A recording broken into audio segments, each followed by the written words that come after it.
This podcast is sponsored by nobody. Hey dudes, welcome to Splat from the Past, the only 80s themed horror sci-fi show where things can get totally radical. Now today, I will be welcoming back the awesome, the hilarious, the talented Winifred Freedman. And last time we talked was 7 years ago. But today we are going to nerd out on the entertainment of our youth, talking about film, television, music. She's in my dad's age group, 60s, 70s. So this is going to be another fun filled conversation, and I'm looking forward to it. Yeah, even though the last time we talked was in 2019, we've kept in touch in email. She heard my interviews with Tessa Richard, her co star from The Last American Virgin, who's a close friend of mine now. And it's going to be great to catch up with her and stuff, see if she's got any new projects coming and everything. And it's also the 40th anniversary of Reform School Girls, a movie that she told me she did not have that much fun making the first time we talked and stuff. But since then, I've talked to more people from it. So I will bring that up as well. And it's going to be awesome, super awesome. This is the last nerd out of January. I've done some fun nerd outs this month. I've got some good ones coming in February. I still got 2025 holdovers coming on. It's pretty awesome. So yeah, here is my new interview with Winifred Freedman.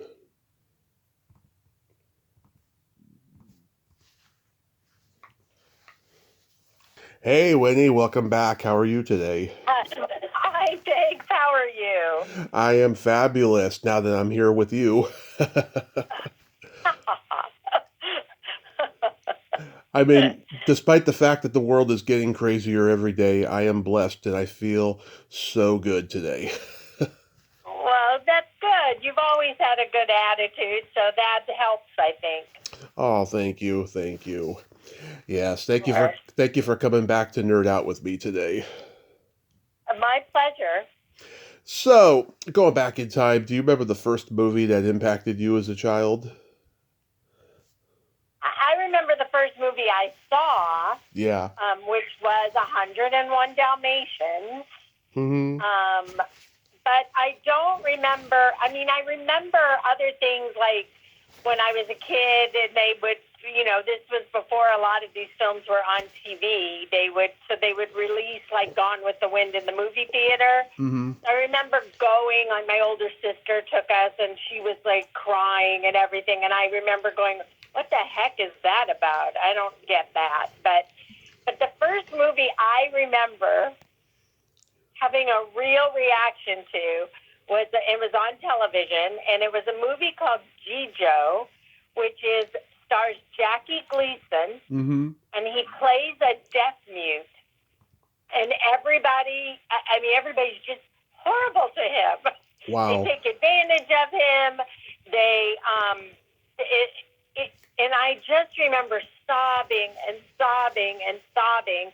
And my father finally going, oh, this is ridiculous, and starting to change the channel. And my mother going, don't touch that channel.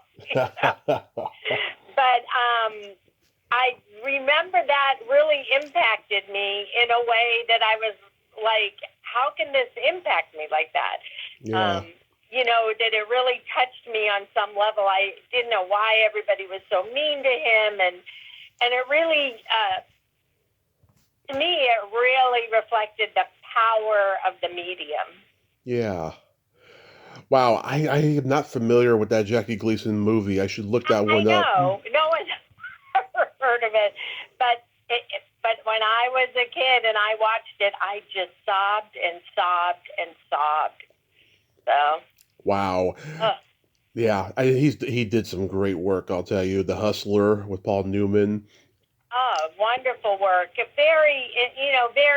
was, I know from reading about him that he was very unpredictable to work with. Like on The Honeymooners, he never really learned his lines. He just kind of went. Yeah. And they just had to keep up with him. So I know that was true about him, but he also was extremely talented. Yeah, and Dean Martin was the same way. He did not like rehearsal either, but he cheated a little bit. They would give him tapes of the rehearsal show and everything, and then when he went on air, everyone thought he was a genius. You know? I know, and also his whole persona of the kind of drinker womanizer was not true. Yeah. So it's very interesting how these people do that. And the what was I just saying? Oh, the other one was Fred McMurray on My Three Sons. You Hmm. know this? We read this about him.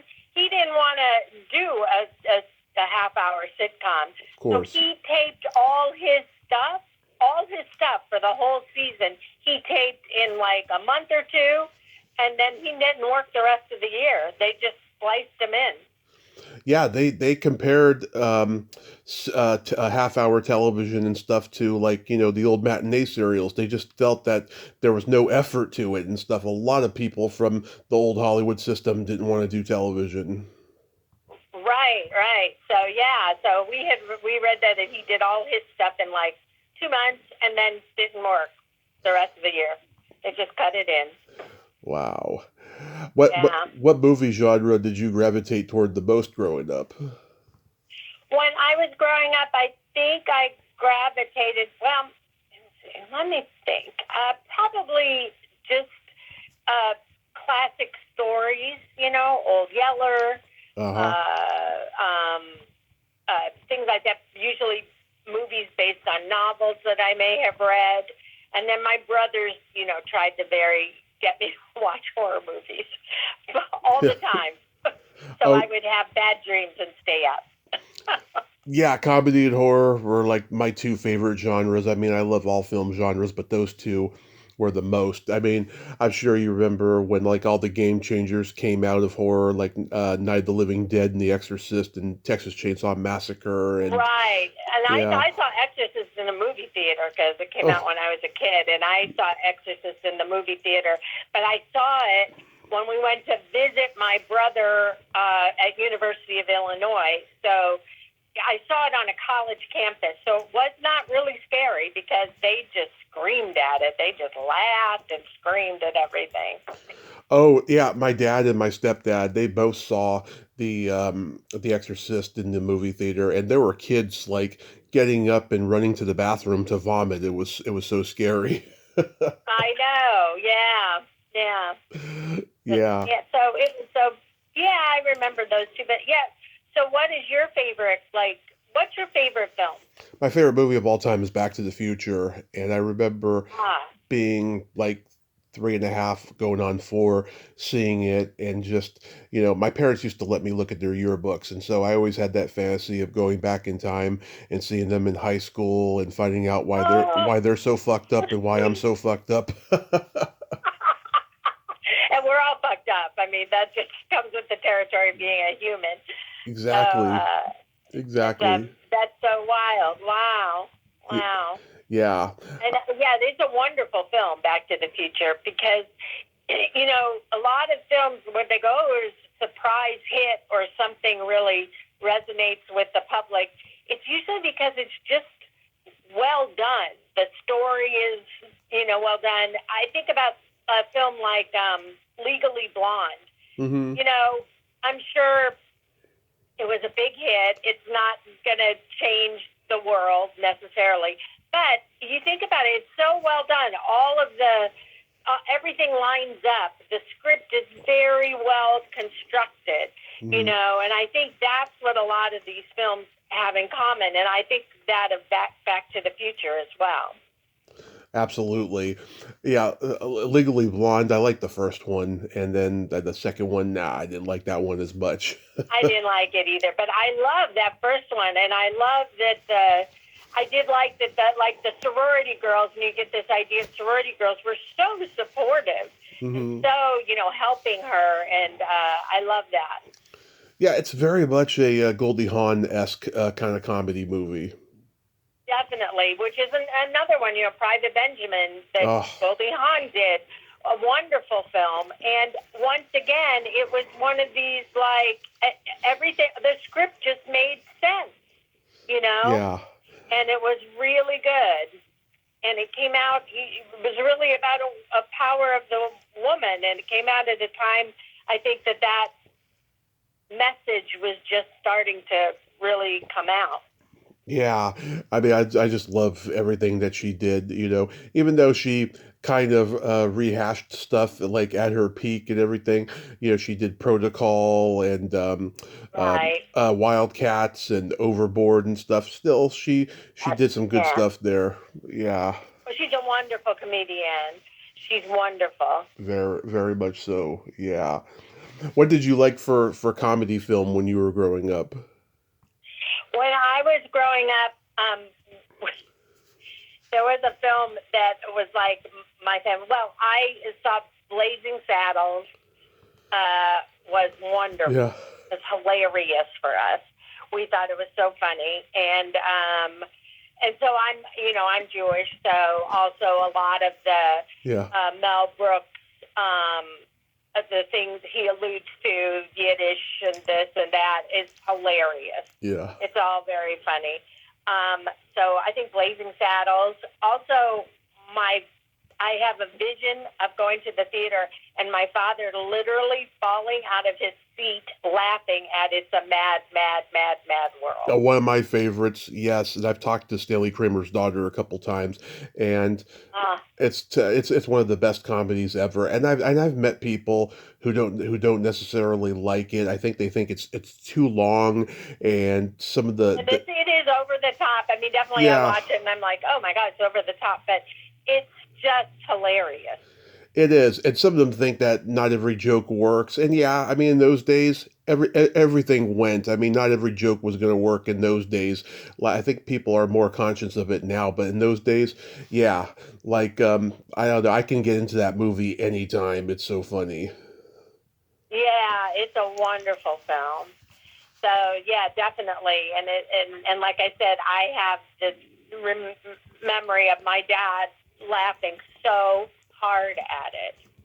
Yeah, mine too. Yeah, we love that movie, me and my dad. Were you into like Neil Simon?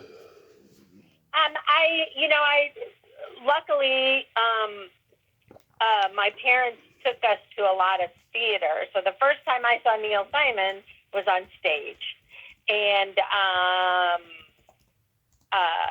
I think that I'm trying to remember which was the first one. It might have been Chapter 2, but it took me to be an adult to realize he had written for Your Show of Shows, and came from that background as well. I honestly believe that a lot of his, except maybe The Goodbye Girl, which was written directly for the screen. Yep. I honestly believe a lot of his plays haven't translated into fantastic movies. So I love The Goodbye Girl, and The Goodbye Girl was wonderful. The Sunshine Boys, because I love old, vaudeville, Borscht Belt kind of comedy. Yeah. The Odd Couple, of course. The Odd Couple was really good, and Biloxi. Was that Walter Matthau and Jack Lemmon in that one? It was, yeah. It was. So yeah, you get the two of them together. Yeah. So ever since the Fortune Cookie, so yep. Yeah, they work well. Fortune Cookie is a good one too. I've interviewed that little girl that skates at the beginning of the movie. She's a musician now. Yeah. Yeah, and Biloxi Blues, because he did. Biloxi Blues, it was wonderful, and Brighton Beach, and Bound for Broadway. That's the trilogy. Yeah, Bound for Broadway. That's the trilogy of like what began him, from teenage years to adulthood. Yeah. Right, those are his autobiographical shows. Yeah. His brother Danny Simon, I heard, God, was so bitter, like at his brother's success. Well, they started as writers together, so yeah. It's interesting. It's always interesting. Mm-hmm. It is. Yeah, but Danny Simon, when I first moved out here, Danny Simon was teaching like a screenwriting class. Oh yeah. So I know he did that. Yeah. Absolutely. Were you into Charlie Chaplin?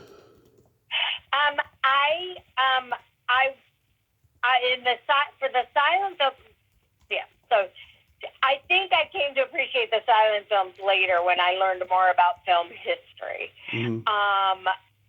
But I was enthralled. Here's what happened was I got enthralled with a musical called Mac and Mabel, Mm-hmm. which is about Mabel Normand and William Desmond Taylor, and the director. And so from that, I went and started to look at all the silent films. And I think I was really more enthralled with the Keystone Cops.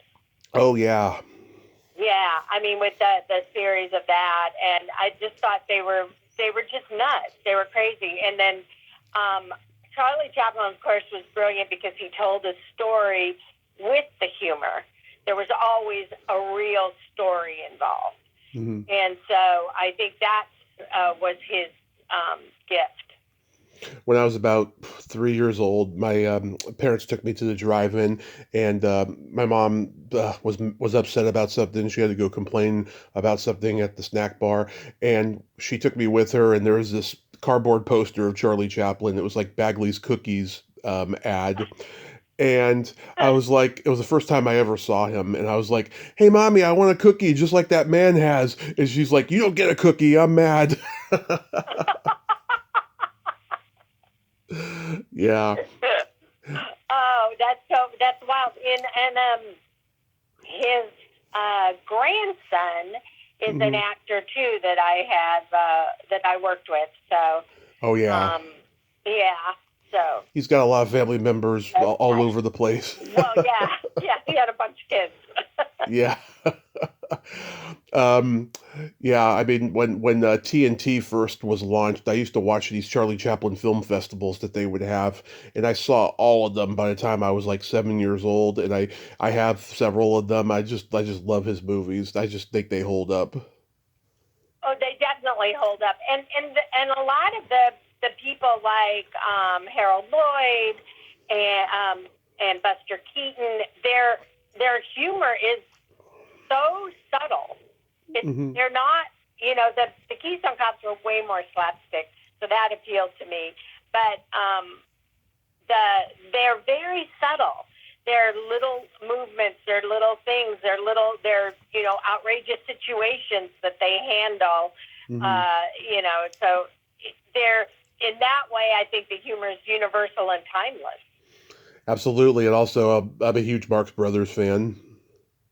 Yes, and I became one because my brothers were very into the Marx Brothers, and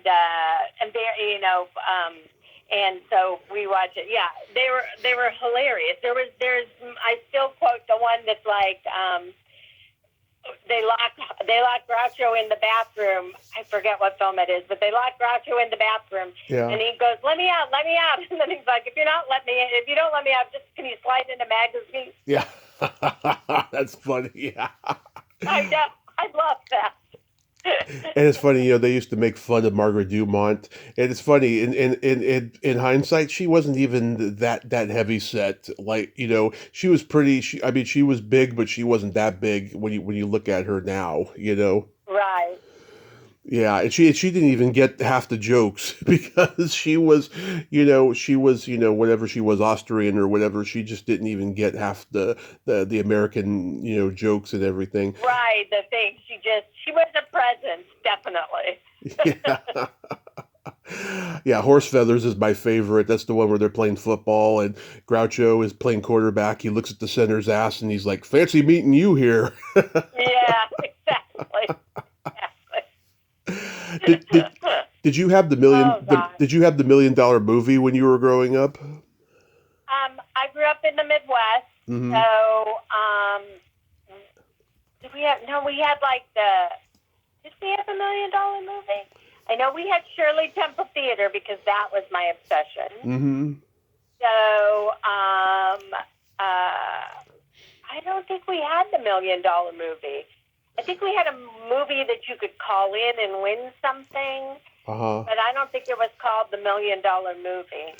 Yeah, because it started in the East Coast, and back then they had trouble getting movies licensed because they thought that TV was a fad, and so they would show the same movie over and over again until they got the rights to a new one. Oh, but you could watch it if you liked it over and over. Yeah, because there was no DVR, there was no VCRs back then, so they could Right, just watch it exactly. over and over again. Yeah. Wow. Yeah. Now, where did you grow up? San Mateo in the Bay Area, San Francisco. And so Oh, so yeah, so yeah. we had really cool UHF stations. They've all been bought by Fox, unfortunately, and they're not as cool anymore. But back then, they showed every sitcom, every movie. They were like what LA had with the Z channel. They were kind of like that. Oh, got it. Yeah, yeah. We Yeah. have like 7. I think I mean, because I grew up next to a big city, but we had like I think 4 like network stations and then like 3 local stations, kind of thing. Mm-hmm. Yeah. Yeah. Local channels were just magical. And also too, they would leave in a lot of violent stuff and some foul language, not a lot, but some. And like when I look on YouTube nowadays, right, and I see like Caddyshack on like CBS or some channel, they left some of the vulgarity in. I'm like, wow, you could not do that now. I know. And you also, sometimes we watch, when we're watching an old television show or something, and all of the politically incorrect stuff is like so blatant. Yeah. You can't, you're just like, you could never do that now. No. No. Did you see the remake of The Naked Gun? I didn't. I haven't. I haven't. I You see it? No, I'm such a purist of the one you were in and the sequels and the Police Squad series that like I cannot bring myself to watching Liam Neeson play Frank Drebin. I just can't. I know. I think of Liam Neeson. I mean, although Leslie Nielsen was also an accomplished actor, but he was so good at that deadpan, Yeah. vacant kind of thing. But yeah, I haven't seen it. I didn't really have a big interest in it. I think for the same reasons as you cited, that it's just I like the first one.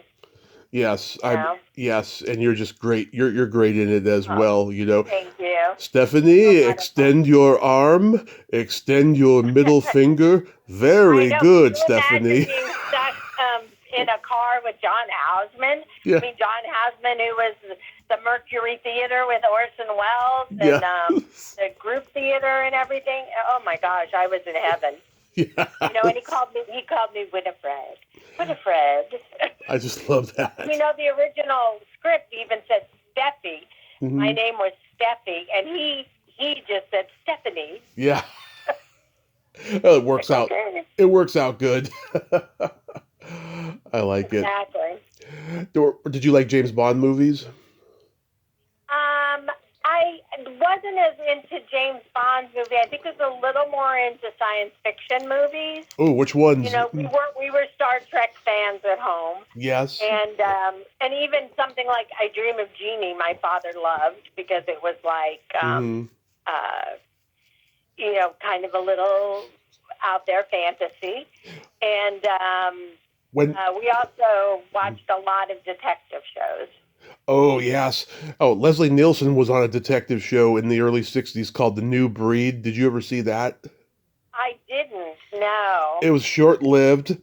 Imagine The Naked Gun just without the comedy. I mean, it's pretty much that. He's just a straight-up detective wearing his suit and tie, and he's got, brown hair or whatever color his hair was back then.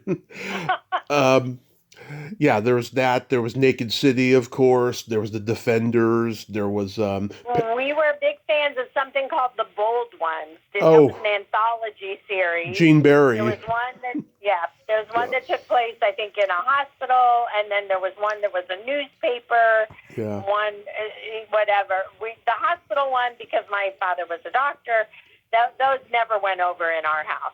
Yeah. My dad, if it was that easy, I'd be out of business. So, but always the detective shows we watched, definitely. Yeah, there was Peter Gunn, of course. Peter Gunn, and we saw Peter Gunn. We saw The Untouchables. Oh. We saw Perry Mason. Perry Mason was a lawyer, but he's still like a detective. Yes, yes, they were very detective-y. Yeah, there was God, there was a lot. Columbo. Columbo, well, that was later in the 70s.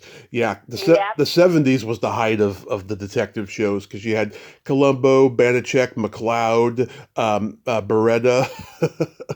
Right, Beretta. Oh my God, yeah. Yeah, Robert Oh, Blake. He was good on that yeah. show. He was Um, very good on it. yeah, when I was growing up in the 80s, I saw a lot of those shows with my dad because my dad loved all those shows. He loved Cannon and stuff. Cannon and Barnaby Jones and Rockford Files. Yeah. I got into Cagney and Lacey and Hunter and shows like Cagney that. and Lacey. Gosh, yeah. Yeah, I got to interview Sharon Gless, and it was so surreal for me. She was so awesome. Oh, I'm so glad. Yeah, I read her book. I like to read the biographies. Yep. And it was really good. It was very honest. Yep. That's what I like. And I figure she's that way. Yes, Definitely. she was. She told me a hilarious story. She's only done one single camera or a three camera sitcom ever, and which is crazy because she's so funny. She should have done many. She was on the Bob Newhart show once in the 70s, and she got to become friends with Suzanne Plachette, and Suzanne Plachette did a commercial for tampons, and she told her that she told Esther Williams that she was doing a commercial for tampons because she was doing a commercial for disposable douche. And Esther Williams said, "You have to do a commercial where you say your vagina smells wonderful. I have to do a commercial where I say my vagina stinks. What's Hollywood coming to?" Love that story. Yeah, that's how honest she is. I know. Yes. Yeah. She's very honest. Um, yeah. I read a lot of biographies, and so many of them just kind of are like, and then I went to this audition, and I got the part, and this and this. They never tell anything about the struggle. Yeah, I know. I'm very critical of a lot of celebrity biographies because hosting a podcast that I have the last 9 years, I read a lot of biographies and I get disappointed by them. I get disappointed when people with certain reputations don't take accountability for the past, or they just gloss over things, and it's just Yes. like it's such a waste of time. It's just I think we live in a time now where people love it when people admit that they're wrong, and they just they're more endearing when they just say I'm sorry and everything. It's just so many people are incapable of doing that in the business.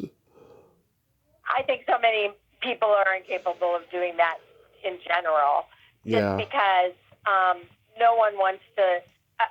No one is secure enough to look foolish to admit they were wrong, and I think that's a real problem. I mean, I obviously. agree. I agree. I agree. I mean, in the bigger scope of things, just come out and go. We tried something. My parents always taught us it's better to try it and fail at it than not to try. Exactly, because I failed so much before I started this podcast that I was at the point where I was like, I'm just going to give this a try, and if I fail, then I have failed like I have many times before, and I'm still at it. Well, exactly, and and your failures are all what people don't see is the failures are all stepping stones to the success. You Hmm. have to travel a certain path to get to where you're meant to be. Exactly, exactly. Did you have any movie star crushes growing up? Oh yeah, I was, Richard Thomas on the Waltons. I met him last. I saw him. I once changed a trip when I was in New York. I postponed it a day because they were just going to do the first preview of a show he was in. And Mhm. so I changed my ticket so I could see him. I've seen him a couple of times on stage now, too. So, yeah, I had like all I had got the teen magazines and everything all about him. I thought he was so cute and so good. I was pretty into him. I met him last June at the Hollywood show, and he was a sweetheart of a guy, real sweetheart. And he didn't really have much to say, but he was just a sweet guy. And when I took my picture with him, I was like, "Oh my God, I met John Boy. It's so awesome." I know. Oh, I know. It's just wonderful. Yeah, he's very talented. So I think that's, but I was very into the Waltons. And of course, I was very into Carol Burnett. Oh yeah. And Carol Burnett was it for me. Hmm. In fact, I was supposed to go to bed. I went to bed usually at 9 o'clock, but it was on at 9 o'clock on Monday nights. So Monday nights I got to stay up till 10 to watch Carol Burnett. And, oh my gosh, she is, Yeah. remains, and I have met her. She remains brilliant, and she's just wonderful, Hmm. and everything life has dealt her, she just perseveres. Yeah, and they were so clever. We watch those shows sometimes now and the reruns, and they're hilarious. Oh yeah. I saw that one, the one where Tim Conway, and a couple other people, they're playing, they're doing an orchestra with their feet. Did you ever see that bit? No. It's hilarious. Oh my Oh my God. gosh. Yeah, and she's doing hilarious things with her feet, and her feet are actually really pretty, right? And Yeah. she's just doing funny things with her toes and stuff, and it's just making everybody just hysterically crack up in the audience. I don't know how the rest of them didn't crack up. It was so funny.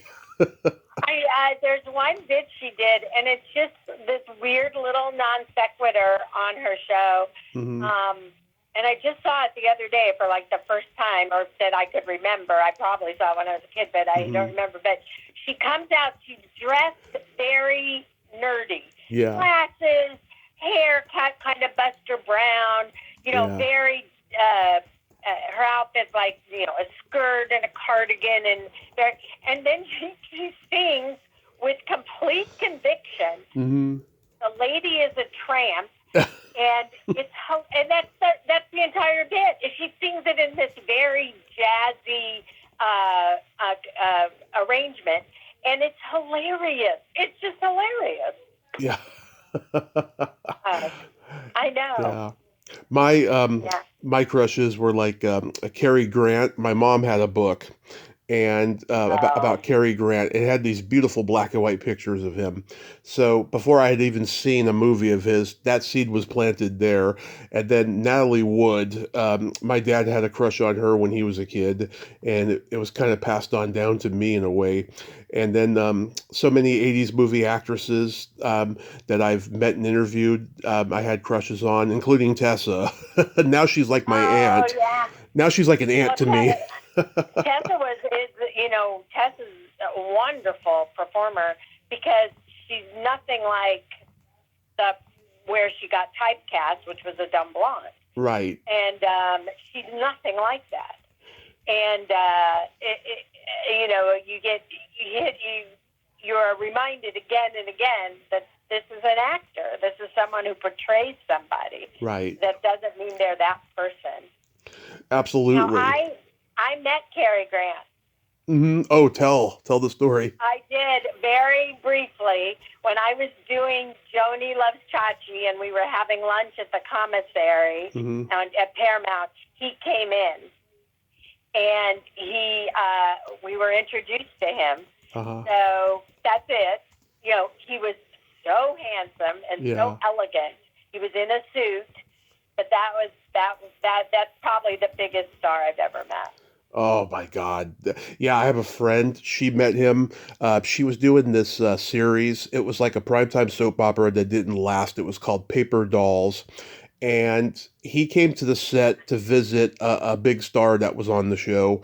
I can't remember who. And she nearly fainted. She said, so she's going in for work. There's a huge entourage. There's lots of press there with cameras. It's like he got followed to the set with all this press. It was weird, she said, but she nearly fainted. She's like, oh my God, it's Cary Grant. And she was like 24 years old, She was young. Yeah. I know. that, and there is something, when people say something about star quality, Mm-hmm.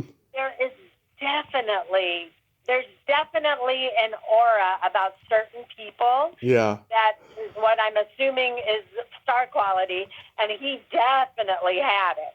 He definitely, for sure. He definitely did. The whole room just stops. You look, and they're like, "Oh my God, Cary Grant." Did you have a crush on Ralph Macchio when you were in Crossroads? No, not at all. He's a cutie, though. He is. He was a hell of a nice guy. Yeah. So I did not at all. No. Yeah, I never had a crush on Scott Baio. And I think that's why we were good friends, is because I didn't. I was a girl who didn't really.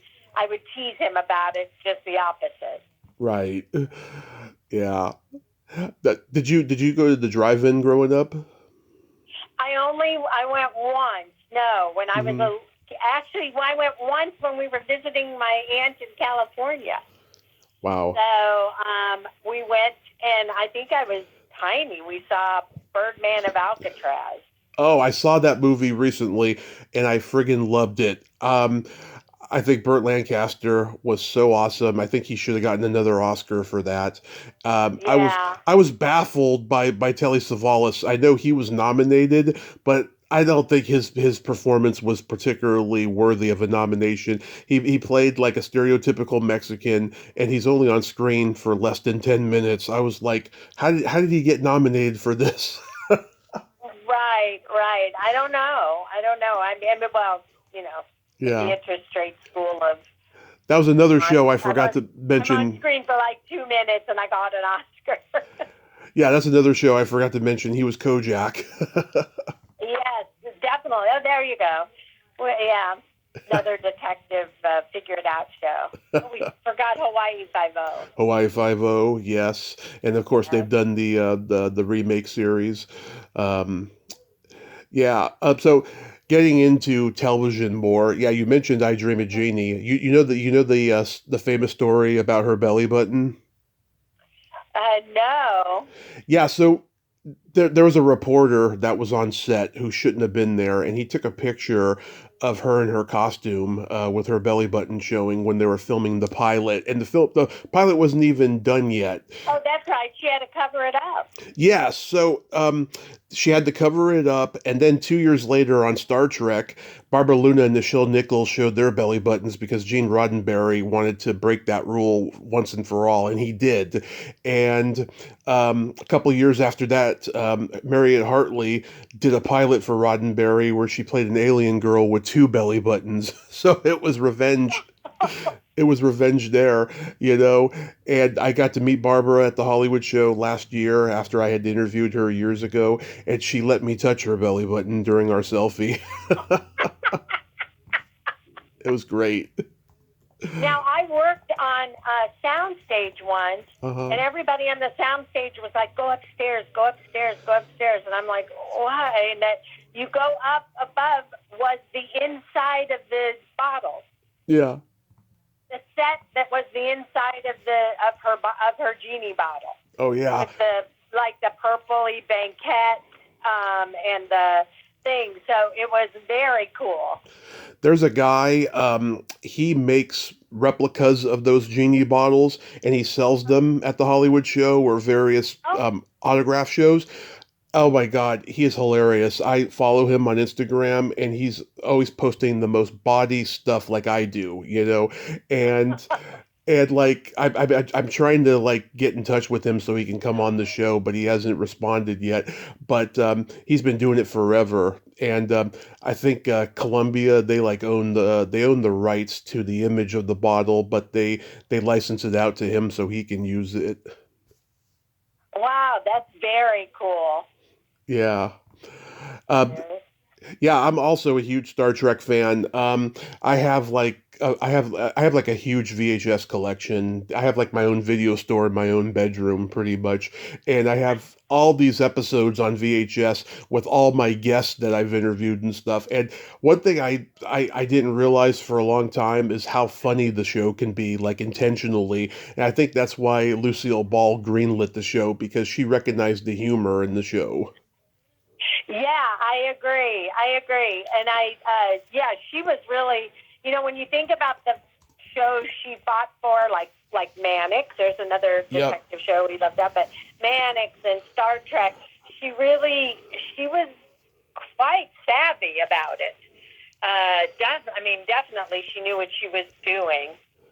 Absolutely. I interviewed her daughter last summer, and when I brought up Star Trek, oh my God, she just sounded very cringy, like she didn't want to talk about it because she's talked about it so many times before. So many times, yeah. Yeah. And then we watched a lot of science fiction in my house. Like we watched Twilight Zone and One Step Beyond. Lost in Remember that Space? one? Lost in All of Space? those. Did you watch Lost in Space? We watched Lost in Space. We sure Yeah. did. Yeah. I've talked to Marta Kristen, and they were filming next door to Batman over there at 20th Century Fox and the Green Hornet. Wow. Remember? Now we didn't watch. We watched Batman sometimes. We didn't really watch the Green Hornet. Yeah, and there was the Time Tunnel and Land of the Giants. Those were all Irwin Time Allen shows. Tunnel. Yep. Yeah. Yeah. Wow. Yeah. Oh, Wow. remember the Invaders? Yes, I do. Roy Innes. Yeah, one of those guys that people remember from that show, and they're like, "Whatever happened to him?" And he's still alive too. Wow. Yeah, Good for him. yeah, Wow. yeah. It's funny in those days when you watch the TV shows of sci-fi, especially Star Trek. They have such a matinee serial slash creature feature movie vibe to them, but so much more better written in terms of content, but just in terms of special effects, it's really, really cheesy, you know. And then, Well, comparatively, but at the time, like even if you watch Lost in Space, and you're thinking, why does everybody on every planet they go to speak English? yeah, You're like, but you watch things like that, it all looks so cheesy, mhm. but we've come a long way, obviously. Oh yeah. Did you watch the Monkeys? I did watch the Monkeys. I love the Monkeys. I Oh my gosh. I saw, And it wasn't on for that long. no. But oh my god. And then you got packs of bubble gum with monkey cards in them. Oh, those were gone by the time I started watching the show on Nick at Night. Yes, they would have been, but I had monkey cards. Yeah. I had a huge And we had their records. My sister was a teenager at that point, so she had their records and played them all. And yeah, I love the Monkeys, and they were also. It was also very clever. Very slapsticky, of course, but Yeah. very clever. And when you think they were the first of the groups that the production company put them together. They didn't Yeah. come as a group. Yeah, and they have said, we weren't trying to be the Beatles, we were trying to be the Marx Brothers. Yeah, exactly. Well, both Davy Jones and Mickey Dolenz had big careers already, so it was interesting. Yeah, Mickey was circus boy. I've interviewed his sister. She sings. She sang with the band, and she sings with him, especially on this upcoming tour that they're about to do. And Oh, yeah, and they were doing their last gig on the farewell tour when I talked to them, and of course Michael passed away like a month later, sadly, and he was yeah. he was an interesting guy. He was an entrepreneur. His mother like invented whiteout. Invented liquid paper. Yeah, and he just had this business sense. He won the Grammy for the first long form music videotape for Elephant Parts, which I saw for the first time recently on YouTube. I cannot believe how politically incorrect he was. Like I did not expect that kind of humor from him. I thought it was going to be Right. really wacky, like the Monkees humor. No, it was very irreverent, and I loved it. good. And Peter Tork was a major mathematician. Yes, I know. It always takes the smart guys to be dumb on screen, you know. Exactly. Or like Jack Benny, who was a wonderful violinist. It always takes someone who knows how to play badly. Yeah, he's a cheap ass. Yes. That was his persona, the penny pincher.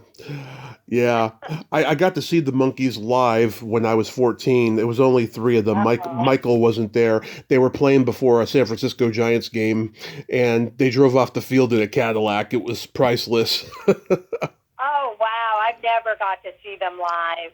Davey lived in San Francisco, and my mom, who worked for the cable company, she was a tech supervisor. One of her guys went out to his house to fix something, and when Davey answered the door, he was wearing a robe, and he had like six beautiful women with him. They were about to have an orgy. Well, thank goodness the cable got fixed. Yeah, exactly, exactly. My. What were your favorite sitcoms in general? My favorite sitcoms. Well, when I was little, I loved Family Affair. Oh yeah, I've talked to Johnny Whitaker. Oh, you did? Yeah. That was really. It was that was also the first time, because I had watched the show and I kind of followed the show. The first time someone had died that I watched, really while I was growing up. She died at such a young age, and it was such a tragedy, Yeah, I know that whole thing. And Brian Keith, he shot himself while cleaning his gun, and it was ruled. Was not long after his daughter committed suicide. So Yeah. I don't know. You don't know what was going through people's heads. Yeah, it was ruled a suicide, but it may have been just an accident, though. And I just found out recently that Brian Keith's father was an actor. Oh yeah, on quite a lot of stuff, Robert Keith, and I did not know that. Oh yeah, I mean, he carved out his own identity, of course, but yeah, his dad was an actor as well. Yeah, just interesting. So we watched that. We watched all the after school stuff. The Gilligan's Island and all the stupid Brady Bunch, all the stupid stuff that at that point was on a lot after school. Oh yeah. So so we watched all that stuff, and then trying to think at night. There was a show we used to watch. I don't think it was on for very long, called "It's About Time." About the astronauts that get. It was with Imogene Coca, back to the Stone Age. Yeah. And she was great. We watched that, and we watched a lot of the variety shows. We watched Dean Martin. We watched Carol Burnett. We watched everybody had a show at some point. And a lot of them did specials with that as well.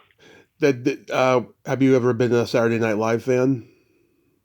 Yes, and that started, though, it started right about the time, to age myself, when I was leaving for college. Uh-huh. So I watched it like the first couple of years, and then I didn't watch it because I was in school. Mm-hmm. And then we actually have found it now recently, because I do like the political humor. I think they do a wonderful job. I think they're very hit and miss. So, but we do watch it. Yeah, I've always been a big SNL fan, especially that first cast. They were so groundbreaking. They were doing everything for the first time, and not every sketch worked, but hey, Laugh-In had sketches that didn't work either because they were doing everything so subversively for the first time. But I've always been an SNL fan and stuff. And SCTV, which was much more contained. They weren't like pre-recorded live on stage, and they weren't like presenting a variety show. It was more like it was just containment, Right.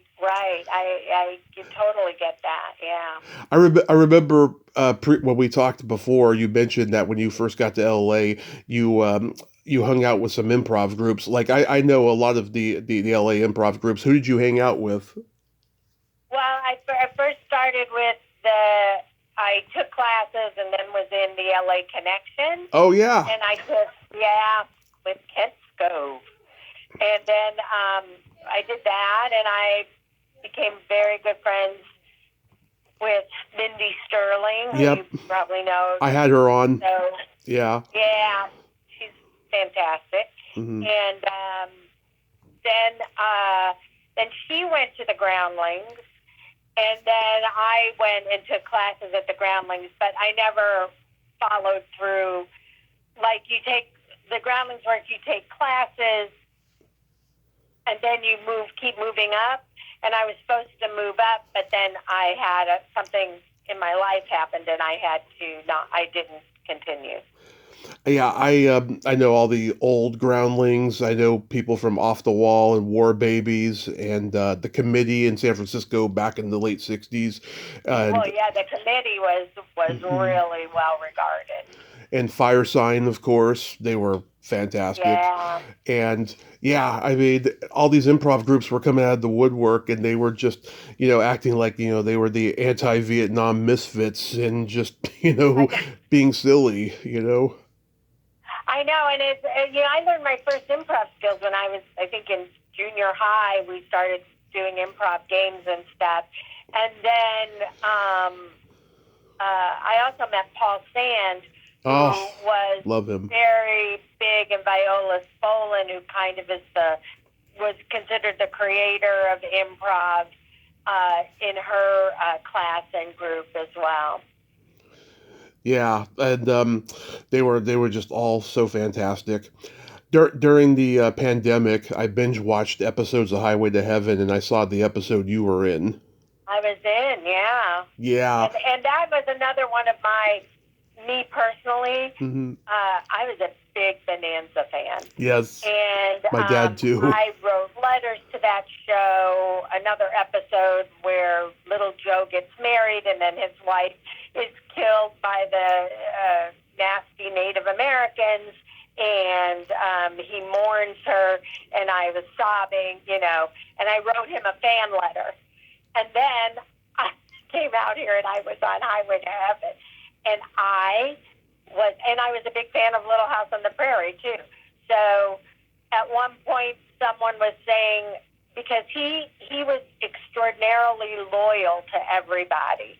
The people who worked on his set were people who'd been with him for decades. And one of them was talking about an episode of Little House, and I said, oh, yeah, that's this one where this and this and this. And when Michael came in, he said, this one's a fan. So he sat down and he talked with us. He was lovely. He controlled what impressed me about him. Mm-hmm. He controlled every aspect of that set, which a director is supposed to do, but he really did it, Yeah. And it was for me, it was like such a great experience just meeting him and working with him. And I also, my friend Mary Pat Gleason was on it. It was the first time we had worked together. Oh, she's great. In a show, we were on it together, and we became very close friends. And I mean, she has since passed away, but yeah. So that was totally worth it. Yeah, I mean, people told me he was just like the guy on that show. He was like a spiritual advisor to people, and just was so supportive. I mean, yeah, his politics were very backwards, right wing, especially when not paying women equally. That's what the woman who played his wife on Little House. She came out with a book recently, and she said that, but. He was just he was very much a spiritual advisor to people. The actor Michael Berryman wrote a whole chapter about working with him on Highway to Heaven in his book. And Michael was thinking about leaving the business because he couldn't get consistent work, and people told him he was ugly because he was bald and he had a condition. He played a lot of bad guys and monsters and so forth, right? And Michael just told him, don't give up, you have a gift, and Yeah, there you go. Michael Landon. He was that guy on Highway to Heaven. He was. He was. I believe he was at his core a decent person. There's been very few people that I've worked with in all these years that I think are horrible people. Oh yeah. Most people I really liked, and I find them to be professional, which I appreciate, and decent people. So I think that sometimes the actors get a bad rap. But I've been very lucky, though. I do realize that I've worked with really good people. Absolutely. So musically, do you remember the first album you were ever given or you bought with your own money? The first album I bought with my own money Mm-hmm.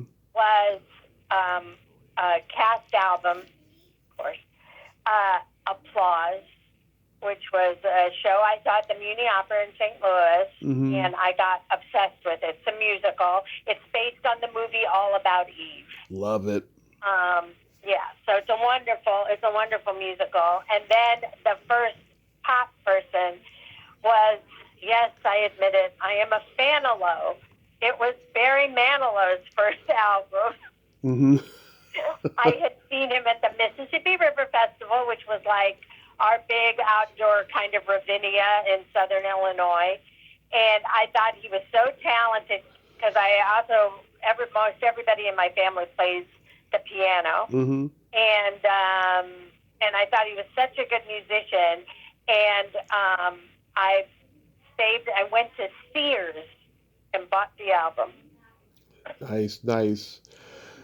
Sears, oh my God. It's funny. Sears has become such a pejorative. People these days don't say, I bought this or that at Sears anymore. I know.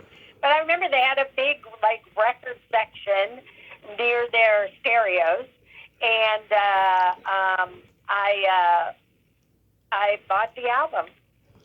That's so awesome. Yeah. My dad had a rock band when I was a kid. So, he had everything. Is it good? He's a great guitarist, not a good singer, but he's a great guitarist. And the band was called TNA, Tommy and two guys named Alan, and they did a lot of hard rock stuff from Black Sabbath and Lynyrd Skynyrd and Judas Priest and stuff. A weird eclectic hard rock mix there. And he had everything on vinyl: Beatles, Beach Boys, Rolling Stones, Carole King's Tapestry, Johnny Cash live at Folsom Prison, Rod Stewart. Him and my mom are both big Rod Stewart fans. In our the four of us, because I have three siblings, Mm-hmm. we all kind of did differently. I was mostly the original cast albums. My sister was mostly whatever was popular at the time. She had the Beatles. She Mm-hmm. had Sam the Sham and the Pharaohs. She had the Dave Clark Five. She had, all of those. And my oldest brother had, he was into folk music. So he had Doc Watson. He had Jim Kweskin and the Jug Band. And then he had Joan Baez and that kind of thing. And then my other brother, he was classical. Wow, that's He had all the classical. That's hilarious. She had Sam the Sham and the Pharaohs. Yeah, my sister, Sam the Sham and the Pharaohs. I remember that one. That's hilarious. Yeah. Little Red Riding Hood. Riding Herman's Hermit. She had that. Mm-hmm. And all of those. I love Herman's Hermits. He was a teenager. Yeah. Do you remember your first concert? The first concert I got taken to was Donovan. Oh. They call him Mellow Yellow. That guy. His daughter is his daughter is Ione Skye, the actress. I interviewed her a couple years ago. Very shy, very sweet, and it was a very interesting interview. She didn't see him much growing up. And I had read that about her when she first really started working. I had read that about her. Mm-hmm. Yeah, I was in 8th grade.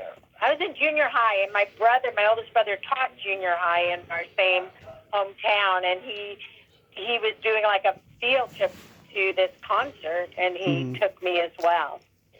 So, but yeah, that was the first concert. Then we saw at this Mississippi River Festival in Southern Illinois. We saw a bunch of stuff. We saw America. Mm-hmm. We My dad's a big saw, America fan. yeah, we saw America. We saw Barry Manilow. We saw, I think we saw the Carpenters once. Mm-hmm. Yeah, we saw a lot of stuff. Now, when you saw Donovan live, like I've never been to a folk concert ever, and like I can just imagine it's very low key compared to a rock concert. I mean, people are obviously not, pumping their fists and going, yeah, and all that stuff. I can imagine it's much more melancholic to be at a folk concert. It is. I mean, I've been to both now, obviously, but I remember that it was really packed, and that I think it wasn't the same as it is now, for sure. Mm-hmm. People weren't getting up in the aisles and dancing. They were singing along a little bit and swaying, but mostly staying in their seats. Okay. Yeah, because it's funny. Bob Dylan, he tours year round every year. And like, I've wanted to go see him, but like every time I see his set list, he does a lot of new stuff and not a lot of old stuff. And he doesn't do like a Rolling Stone that often anymore. Like once in a blue moon, he does it. And I want to hear that live. So Right. I haven't gone to see him, but like people enjoy going to see him. I mean, he puts on a really good show. And then another person that we were fairly into was John Denver for a long time. Oh, and he also loved had him. a quieter concert. Oh yeah. Remember that? I think Yeah. I think he got upbeat when he did "Thank God I'm a Country Boy." Right, exactly. We were all clapping. Yeah, yeah, that's so funny. That's so funny. He always did his big hits though too. Most people do a few of their hits because they know that's why the people come. Of course, yeah, they have to do the hits, otherwise there's going to be a riot. Yes. I saw Alice Yeah. Cooper. Alice Cooper was the first like official really big concert I went to when I was 17. Uh-huh. I had just lost a football game in high school earlier that day, and so this was a great way to end a really bad day. And he is vaudeville. I mean, he has kept vaudeville alive on stage with his theatrics, and he does like, oh my God, at least one song from every album, and he's just a showman, that guy. I mean, money gets put into his shows, and I recommend go and see him. He's touring right now, I think, and he's 70. He's going to be 78 like next week. Now here's when my husband, Hmm. who was in high school at the time, or no, not I mean, he was high school. He was probably about 15. Anyway, he saw the Beatles at Shea Stadium. Nice, nice. I know. Yeah, I know. my friend Lori, who wrote a book about the Beatles at Shea Stadium, she was there too, and she tried to get Whoopi Goldberg to tell her story about being at the Beatles at the Shea Stadium, and she said she got a really rude decline from management over that. Oh, wow. Yeah. That's so wild because I just read Whoopi Goldberg's memoirs, which I also thought were really, really good. Uh, And that she was very honest. But yeah, you never know. Sometimes you think people are going to be really nice, and sometimes they're not. And sometimes I will tell your friend this. Sometimes the message doesn't get to them. yeah. When I was a senior in college, and we were picking a class speaker for our graduation.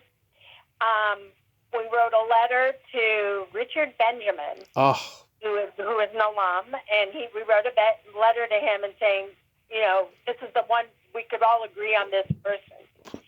And we never heard back. And I worked with him like a few years later as a director, and I asked him about it, and he said he never ever received it. wow. Wow. Yeah. And we had sent it to his representation because that's the only address we had. I am so stunned when I hear stories about people writing to their idols and getting replies. I'm like, God, don't they have, and I don't mean this in a bad way, but don't they have better things to do? you know? Right, exactly. Y- Exactly. Yeah, I remember when I was 10, I loved Betsy Russell, and she did this movie called Tomboy that I love, and I had it on VHS, and Vestron Video distributed it, and so I wrote a fan letter to Vestron Video thinking that was her address at 10 years old, right? And Right. I did not know that company went under had gone under just recently at that time, and I was crushed that I got it sent back to me. Oh, But I've written to her since. I wrote her an email like shortly before my car crash, and I didn't get the reply until long after the car crash when I finally went through my emails. And I've tried so many times to get her on the podcast, but she's hard to pin down. Hopefully someday I will have her. But yeah, that was a big crushing moment for me. I was just being a silly kid thinking Vestron Video was her address. well, I mean, yeah, why wouldn't you think that? Or Yeah. you would at least think they know where she is. Exactly. Well, they were done by that point. Wow. Do you remember your first makeout song? Um, no. I My, have no idea. What was yours? Janet Jackson's "Love Will Never Do Without You," a very steamy, erotic kind of a song, and it led to my first heavy petting experience, which was wonderful. Are you still in touch with the person? Was for a brief time when we were in our mid 20s, and there was some drama that ensued. But I had her cousin on the show a couple years ago, and I asked her, how she was doing and everything, and she said she was doing good. I remember she got married not long after we had had a falling out, and then she told me that she's divorced now. I'm like, wow, that's funny how that can happen, you know. Yeah, I know. That's so interesting. Did you have comedy No, albums? I didn't do much. I didn't do much in. I wasn't really. I mean, yeah, I was not into any of that. I think I got into boys just so much later. Mm-hmm. Did you have self-image problems? Because I definitely did. No, but I was. I don't think I had self-image problems as much as we were. We were like the only Jewish family where we were, and my Uh-huh. parents were, made it pretty clear Mm-hmm. that they had a lot of rules about dating, Mm-hmm. and I think in one way it's good when you're the only one, because when you're in your teenage years and you're thinking you're different from everybody else, at least I had tangible proof I Yeah. was different from everybody else. So I knew I was different that way.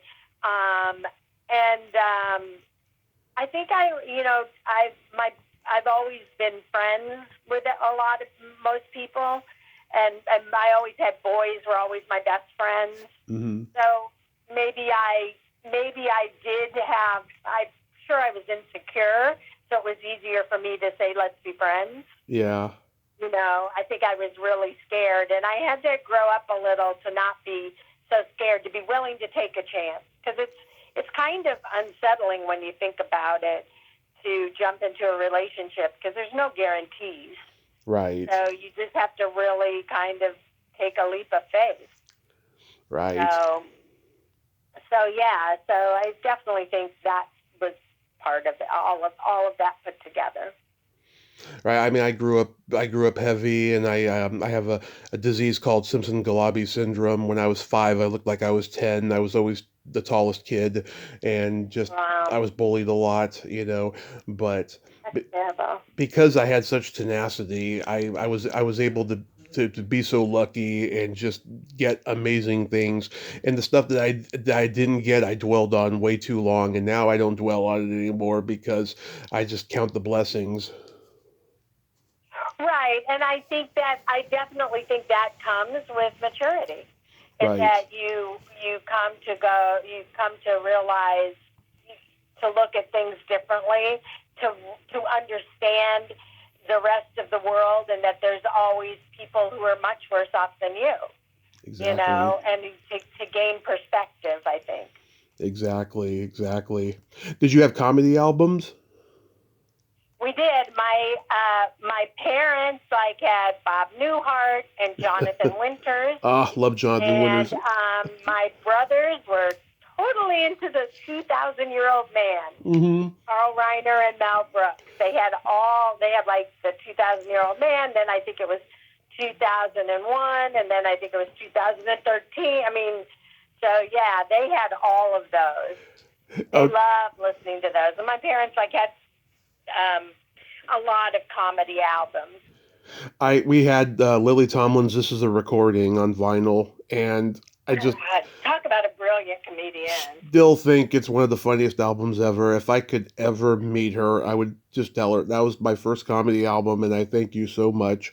You know, she gave a lecture at my school auditorium when I was a senior in high school, and for whatever reason, you know, I didn't get to go over there and try to meet her. I wish I had, though. Wow, that is so cool. Yeah, I have a great deal of admiration for her. Yeah, she's one of the greats. We had Cheech and Chong's Big Bamboo. I got to interview Tommy Chong a few years ago, and I was considered cool for about a week. Oh, no. I'm sure it lasted at least a fortnight. Well, let me tell you something. I had never seen so much enthusiasm for an interview of mine until I did that interview. I mean, my parents made a big fuss about me interviewing Marion Ross from Happy Days, but yes. Tommy Chong, that was it. So many people. Because I growing up in the Bay Area, I know so many potheads, you know, and so they were just like, that is so cool, and then that went away. Yeah, but is he from the Bay Area? No, he's Canadian, but like, you know, the Bay Area is well known for being pothead central, you know. So yeah, of course it was the Flower Children lived there. Yeah, the Summer of Love and the Haight-Ashbury. Yeah. Yeah, so it's a fantastic city, San Francisco. Well, it was European-like city, I think, in the U.S. Well, it was because back in the day, it used to be so much more, I don't know, cultural and subversive. Now it's just, you know, becoming Silicon Valley all over the place, sadly. Really? Yeah, it's heartbreaking. It really is. Like all the businesses I grew up going to are long gone because of housing and bullshit. You know, we had a racetrack that was beautiful, and it's been gone for what, 17 years now because of housing and because of Silicon Valley. It's awful, really awful. Oh wow. Yeah. Yikes. Can you believe it's been 40 years since you did Reform School Girls? Yeah, I can believe it. Yeah, I remember you telling me last time about how it wasn't a good experience, and I talked to Tom DeSimone about a week after you, and yeah, like I said, no accountability. You know, I said, wasn't there some drama on this movie? And he's like, oh no, there was no drama. We had a blast on this movie. Yeah, it's interesting because different people have different, obviously have different experiences on a movie, but I found it very, I liked the people I worked with. Mm-hmm. I liked the actresses, but I found it very disorganized and, you know, I don't know. I also got to talk to Linda Carroll for the 35th. Oh, really? Yeah. She's a real sweetheart, but what a mess, I have to say. Yeah, she's so pretty. I mean, that's the thing I always remember. She's such a pretty girl. If you saw her now, you wouldn't recognize her. It's very eerie. About how you wouldn't recognize her now, but she was very sweet, and she tells me that she has people all the time finding our interview and saying that they enjoyed it, and I'm like, I'm glad. Yeah, that's wonderful. That's wonderful. The only person I kind of even kept up with after that movie was Sherry Stoner. Oh yeah, She was a groundling, and she became a writer, and so I had no, I've reached out to her, but I haven't heard back yet. She's very talented. I've tried to get Sybil Danning on here a few times. She's super busy, but hopefully I'll get her eventually. I wish what's her name was still alive. Pat Ast. She was funny. Yeah, and Wendy is also. Wendy not Williams. with us anymore. I don't think I would have interviewed her because of her reputation, but I definitely would have interviewed Pat Ast. My husband had done a production of Rocky Horror Show with her. Yeah, I remember you telling me. Fisher, and she was like really wonderful. Yeah. Oh, that's so funny. So, what do you got going on these days? Do you have any acting roles coming? No, none that are coming. I always worked a regular job, and that I retired. I recently retired from that. So, yay! Like, hi. And then, but no, I don't have anything on the horizon at the moment. No. But do you? Yeah, I'm there. I am hireable. I pay my union dues. Of course, but do you still enjoy acting when you get to, right? Oh yeah, absolutely. I still go out on auditions and everything like that as well. So yeah, of course. Have you? Of course, I think it's something that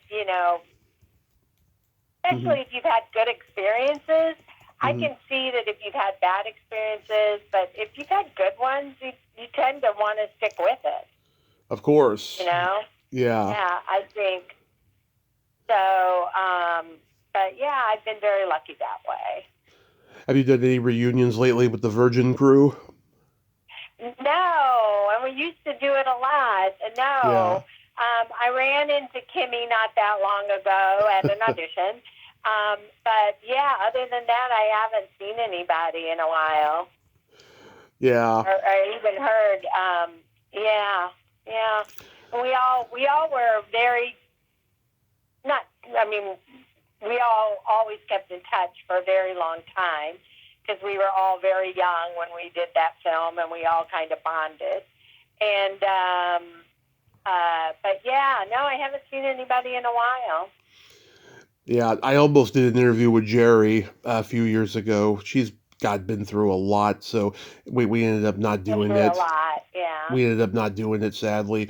But yeah, I mean, it's still my favorite teen movie of the 80s, and I could just pop it in and go, I can't believe I know that person. It's so funny. I know. It affected a lot of people. Someone once said it was like when the cable station started, it was one of the first films that they showed, so they showed it a lot. And so it gained a big following, so... Yeah, it's the magic of canon. I don't know if you know this. There's a couple canon books out. This guy Austin Trunick, he wrote. He's finishing up his third one, but he's got two that are out, and I've had him on here a couple of times, and we've gone through the canon universe and just how crazy it was. You did a couple canon movies. You did that in Hero and the Terror with Chuck Norris. Yep, I did. And they were, all Israelis, and they were, it was kooky. Yeah. It was kooky. Yeah. And Tessa told me that when you guys did The Last American Virgin, that you had a very brief window of having a confrontation about being nude, and you wouldn't do it. Well, I had it in my contract. Mm-hmm. I mean, that is one thing good for people who can do it. Yeah. I am not that uninhibited. Mm-hmm. I don't do nudity, and I certainly wouldn't do it for The Last American Virgin or for Reform School Girls. I also had a no nudity clause. Mm-hmm. You just have to know what you'll do and what you won't do. Right. So I don't recall a confrontation on set because I had it in my contract. I think confrontation wasn't the word I was looking for. They asked me about it. They did ask me about it. The other girls, mm-hmm. they asked me about it, and I said, yeah, I wouldn't do it. So that's great for standing your ground. Said, more power to people who can. I can't. Yeah, at least we see you with the bra on. You know that leaves my lead line bra, so you couldn't see anything. that leaves more for the imagination. Sometimes less is more. It's more titillating, you know. Sometimes, I guess, yeah. So real quick, we got to play by Secret Silly Game. This is a series of silly slumber party questions. It's no win or lose. It's just pure fun. And how the game works, Winnie, is I ask you the question, you answer it, then you ask me that exact same question, and I answer it. And feel free to comment on the answers because they might be funny. Okay. Okay, Winnie, are you ticklish? Yes, on my neck especially. That's how my brothers used to torture me, by putting their hands on my neck. And then they would walk away or like stand there, and I'd be like, "Stop, get it out." And are you ticklish? Oh, yes. If you tickle me without warning, though, I might hit you in the groin. Well, okay. Then I'll warn you. Yes, exactly. Oh. Is your belly button an innie or an outie? It's an innie. And you? It is also an innie. I call it the bottomless pit because it's so deep. I know, and then you got to get a Q-tip and get all the stuff out of it that gets caught in it. You know what? I've never done that with a Q-tip. I just use my finger. I have long fingers, so I can just use my finger. Oh, well, that's good. Yeah, my finger doesn't. It's not a huge belly button, so. What color are your toenails painted? I do not paint my toenails. Okay. I am not a manicure pedicure girl. Okay. At all. So they are clear or fungly. I don't know. One might be fungly. Ugh. And what about you? What color are your toenails? Right now they are gold and silver. I've been wearing them all month for New Year's Eve, and I'm trying to decide if I'm going to go red and pink for Valentine's Day or just one or the two. I don't know yet. You could go red, white, and blue for the Olympics.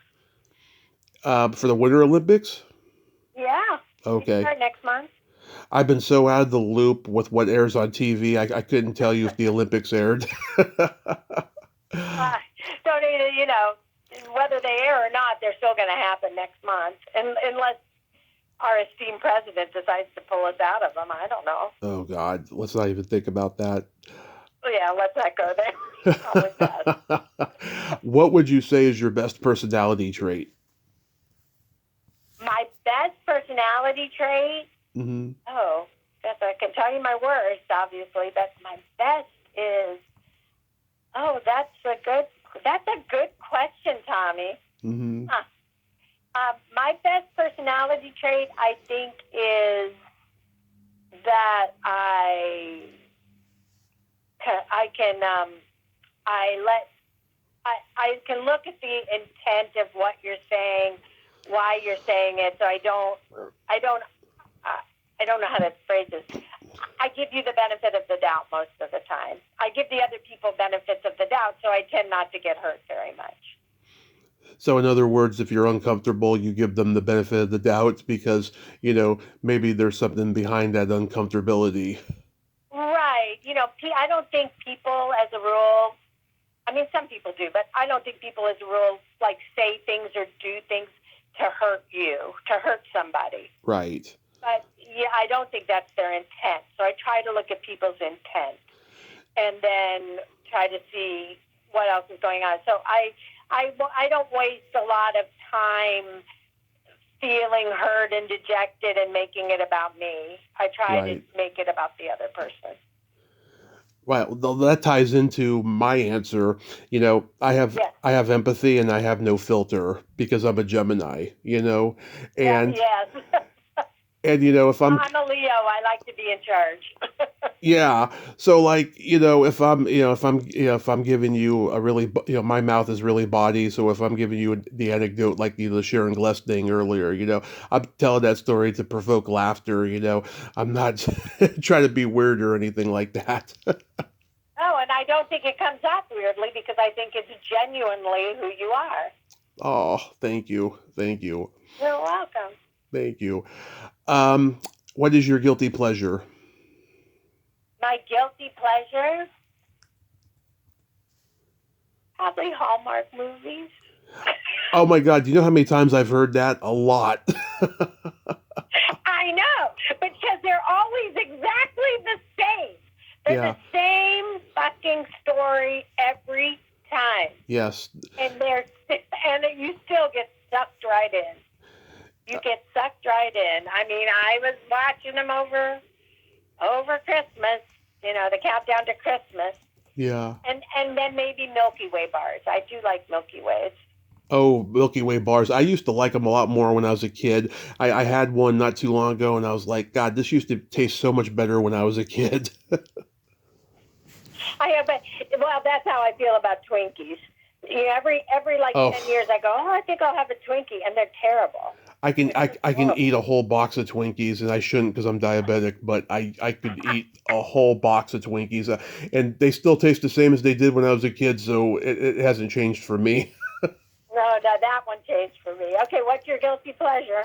Eating pizza and watching a Oh, I raunchy love and eating a raunchy sex comedy movie like Virgin or something like that, Animal House. Animal House. That's a great movie too. Yeah, it's one of my absolute Uh, favorites. If you could have anything named after you, what would it be? I could have anything named after me. Okay, what would it be? Oh, I mean, I guess ideally I'd want it to be a school, some kind of school or scholarship fund, Oh, probably. I like that. That's nice. And what about you? Oh, get ready for this. You're already named after your dad, right? Well, yes, yes, I'm Yes. Tommy Jr., but if I could have anything named after me, it would be a vibrator. The Tommy. The Tommy Chatsy. You just Honey, reach in the drawer and get me the Tommy.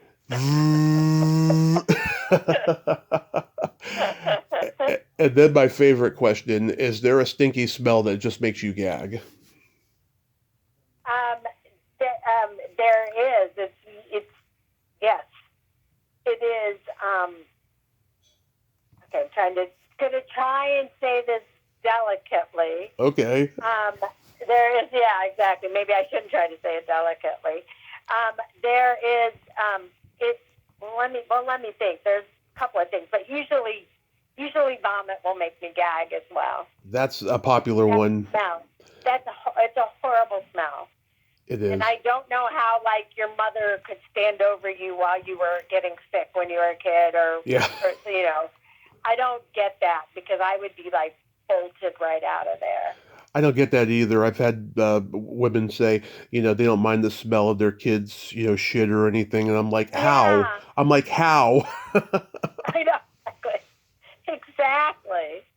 Oh my god! And what about you? What makes you gag? Either farts or feet. Oh, feet. There are some people with some pretty stinky feet. Although they have a lot of stuff now for it. But yeah, Yeah. yeah, that feet smell.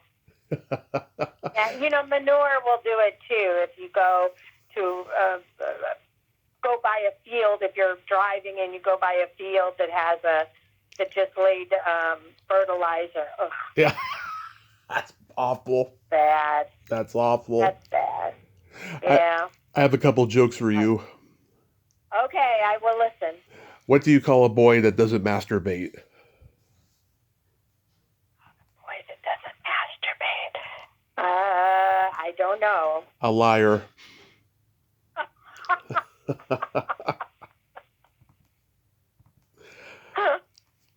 You know the difference between a golf ball and a G-spot? No. A man rather spend 20 minutes looking for a golf ball. Well, touche. What kind of meat does a priest eat on Friday? What? None. Ah, get it. Wow, that's hilarious. Those are pretty good jokes, Tom. Thank you so much, Winnie, and You're so welcome. thank you so much for nerding out with me today. This was just a lot of fun, and My pleasure. Thank you. And you take care of yourself. yes, you take care of yourself, and if I come back to LA anytime soon, I'll let you know. Absolutely. All righty. All right. You have a good day. You too.